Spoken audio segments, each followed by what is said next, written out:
अस्सलाम वालेकुम भाई। बिजनेस जिसको करना है वो हमारे पास ना आए, और शौक जिसको करना है वो हमारे पास आ जाए। माशाल्लाह से बहुत ही प्यारे प्यारे तोते हम आपको दिखाते हैं, बहुत ही खूबसूरत से, बहुत ही बढ़िया, बहुत ही उम्दा।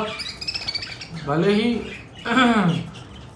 आप लोगों के पास है नहीं, लेकिन आपको हम शौक करा रहे होते हैं फ्री फंड में, तो इसका भी क्रेडिट आप हमें दिया करें यार, कि आपको माशाल्लाह से इतने प्यारे प्यारे तोतों का शौक रोज़ाना करने को मिल जाता है। यानी कि रोज़ाना देखने को इतने प्यारे प्यारे बर्ड्स मिल जाते हैं। भले ही आपके पास ना नहीं है, लेकिन आपको नज़र तो आते हैं ना इस बहाने, और पूरे दुनिया में देख सकते हैं कि भाई रेनबो बर्डजीज का या वर्किंग के पेयर्स का शौक करना हो, देखना हो किस तरह वर्किंग होती है, क्या होता है।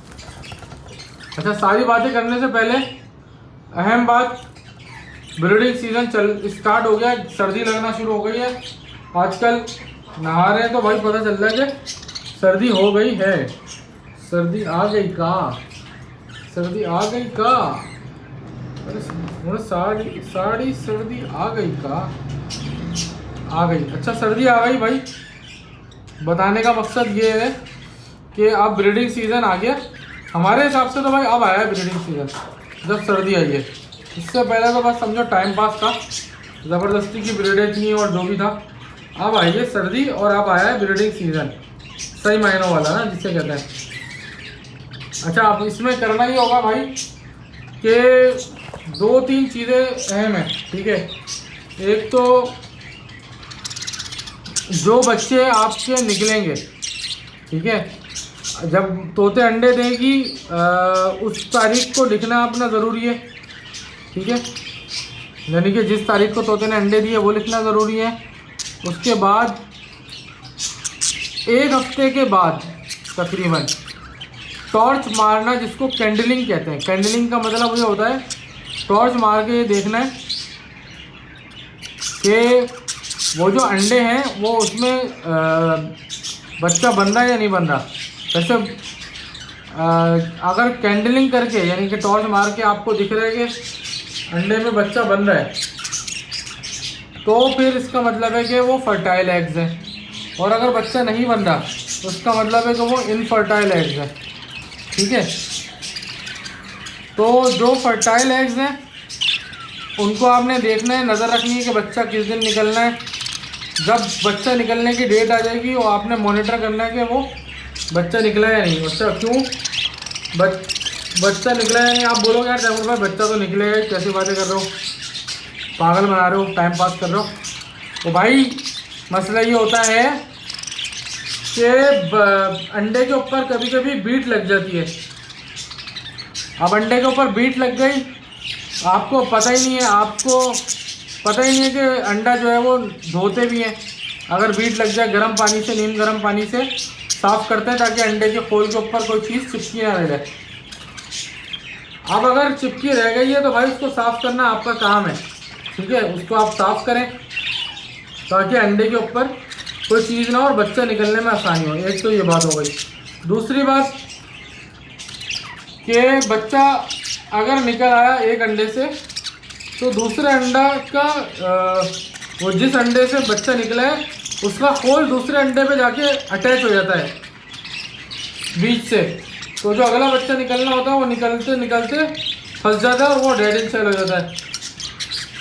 अच्छा, जब बच्चे निकल आए हल्का सा बुरादा डाल देना है और साथ में सॉफ्ट फूड का इस्तेमाल शुरू कर देना है। सॉफ्ट फूड डालते के साथ भाई, सॉफ्ट फूड डालने के साथ साथ मॉनिटरिंग रखनी है कि बच्चों में कोई अगर छोटा बड़ा है तो उसको अलग कर लें, किसी और जगह डाल दें। अच्छा, आप क्या सॉफ्ट फूड के साथ साथ छोटे बच्चों को अपने अलग कर देना है। अगर नहीं कर सकते तो कोई बात नहीं, फिर उनको अच्छी ग़िज़ा दें ताकि माँ बाप सबको भराई करा सकें। एक तो ये बात हो गई। अच्छा, दूसरी बात क्या थी कि अगर बच्चों को माँ बाप खिला रहे हैं या नहीं खिला रहे, दोनों सूरतों में हैंड फीडिंग कराना सीखना पड़ेगी आपको।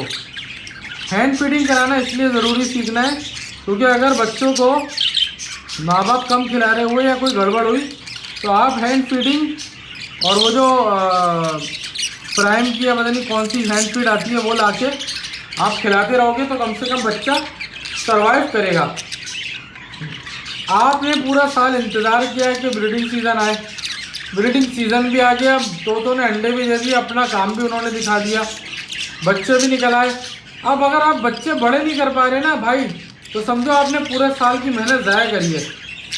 तो आप इस बात को समझो कि बच्चा बड़ा करना इस वक्त कितना अहम काम है, सही है ना। तो इसको मामूली ना समझा जाए, इस बात को मामूली ना समझा जाए। बच्चा बड़ा करना है, लाजमी करना है, आपने और हमने मिलके बच्चे को लाजमी बड़ा करना है, ताकि जो है वो ब्रीडिंग सीज़न आया है तो भाई उसका फ़ायदा हो और उससे मुस्तफ़ीद हो। तो ये भाई आज का मैसेज था, हैंड फीड करना लाजमी सीख लें आप लोग, वरना अदरवाइज़ आप सबको नुकसान होगा और ये सीज़न ज़ाया होगा आपका और कुछ भी फ़ायदा नहीं है। बाकी जो आज की वीडियो में आप लोगों को बर्ड्स दिख रहे हैं, ग्रीन वाले सारे स्प्लिट ब्लू हैं कंफर्म गारंटी के साथ, वरना पैसे वापस हैं। ग्रीन वाले जितने भी बर्ड्स हैं सब स्प्लिट ब्लू हैं, सब रेनबो से निकले हुए हैं। अच्छा जी, दूसरी बात ये जो गिरे वाला नॉन ऑफलाइन है बर्ड, वो सब ऑफलाइन के स्प्लिट है, नर सब ऑफलाइन के स्प्लिट है। ये सामने गिरे बैठा है ये भी, और दूसरा वाला जो है ना वो नीचे बैठा हुआ, दिखाता हूँ, वो नीचे ये बैठा हुआ, ये वाला, ये भी स्प्लिट है ऑफलाइन का, क्लियर विंग वाला जो है ये स्प्लिट ब्लू है। बाकी ये दो फैसल भाई का घर का पट्टा है, एक मेरी घर की पट्टी है।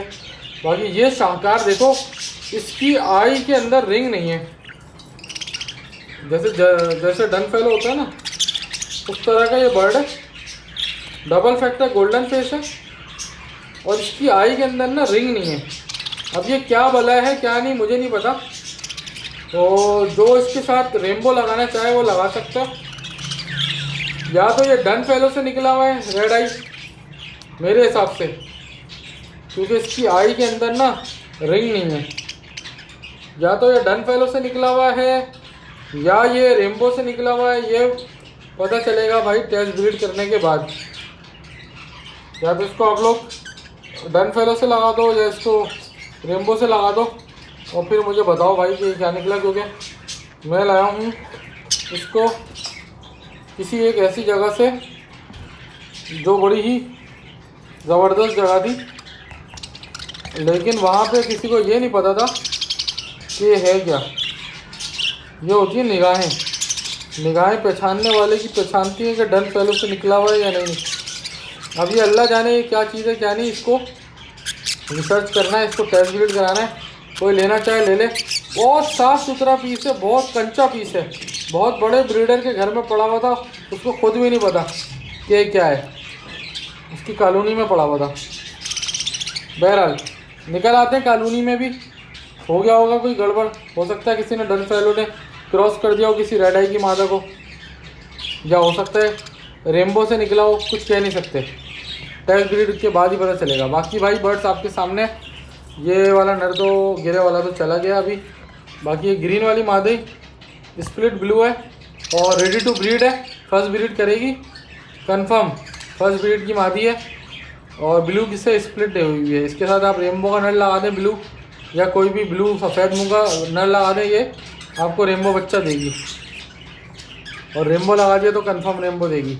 इसी तरह इसकी वो बहन है आसमानी वाली, ओ आसमानी वाली के बराबर में जो बैठी है ये भी जो है वो सेम स्प्लिट ब्लू है। आइडिया हो जाता होगा आप लोगों को, स्प्लिट ब्लू पहचान हो गई होगी। स्प्लिट ब्लू होता है ना बट तो शेड भी आता है। बाकी ये फेलो का नर, ये इसने इससे जोड़ा लगा लिया, अब अल्लाह जाने इसने नर से जोड़ा लगाया है या ये मादी है। मुझे कभी ये नर लगता है कभी मादी लगती है, लेकिन मुझे अभी ऐसा लग रहा है ये नर है, जब इसको वैसे देखो बगैर लाइट के तो ये मादी लगता है। बाकी होगो वाला नर तो रखने बेचने का नहीं है। बाकी ये जामनी वाला नर फैसल भाई ने ले लिया है, तो क्योंकि बड़े आई का, बड़े मुंह का, बड़ी आंखों का नर था, तो फैसल भाई को शायद इसलिए पसंद आया, जामनी था। तो देखते हैं फैसल भाई इसको कब लेके जाता है। बाकी भाई कुछ बर्ड और भी अवेलेबल हैं, वो भी दिखा देता हूँ। यार ये बर्ड तो देखो आप यार, अल्लाह अकबर कबीरा, अल्लाह अकबर कबीरा। बाकी भाई ये एक पेयर है, नर रेम्बो से निकला हुआ है और मादी क्लियर विंग की है। रेम्बो बच्चे निकालेगा कंफर्म, बच्चे रेम्बो बच्चे निकालेगा पेयर, ठीक है। बाकी ये वाला पेयर भाई सेल हो गया, इसकी अभी इजी पैसा पे अमाउंट लग जाएगी। रेड वॉलेट में फेलो था, अपने लिए लाया था लेकिन एक शौकीन ने मांग लिया तो दे दिया, तो हमारे भाई को जा रहा है इंशाल्लाह ताला, अल्लाह ताला बरकत दे। रेड वॉलेट निकालेगा, दिख ही रहा होगा नर के अंदर रेड वॉलेट का शेड आप लोगों को। तो देखते हैं अब क्या होता है आगे इसके, अल्लाह ताला इसके बच्चे अच्छे निकाले। मिलते हैं भाई अगली वीडियो में, तब तक के लिए ख्याल रखें अपना, गुड बाय, अल्लाह हाफिज़। ये वाला पेयर ले लो, बहुत अच्छा पेयर है, मादी ब्रीडर है, किसी के यहाँ से लाया हूँ। अब देखो मेरे पास ब्रीड कर देती है या नहीं करती, या आप में से जो भी लेगा उसके पास करती है नहीं। ब्रीडर मादी है, तो लेने के बाद पता चलेगा, बड़े साइज़ की मादी है।